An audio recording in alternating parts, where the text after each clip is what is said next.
Çfarë nuk kupton besimi në të dërguarit e Allahut? Të dërguarit janë njerëz të përzgjedhur nga Allahu për t'i treguar njerëzve obligimet që kanë ndaj krijuesit dhe krijesave.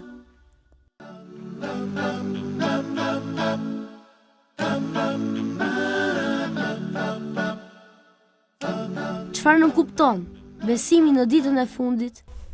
Kjo botë siç e ka fillimin do të ketë edhe fundin e saj, pas të cilit njerëzit do të ringjallen për të dhënë llogari para Allahut për veprat e tyre.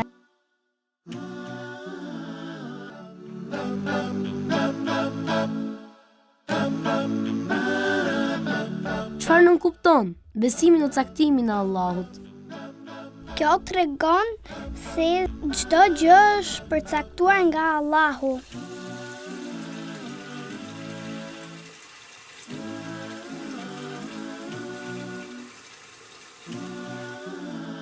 Si quhet pastrimi i cili kryhet para çdo namazi dhe si bëhet ai? Pastrimi që muslimani e bën para çdo namazi quhet abdes dhe ai përfshin larjen e disa gjymtyrëve.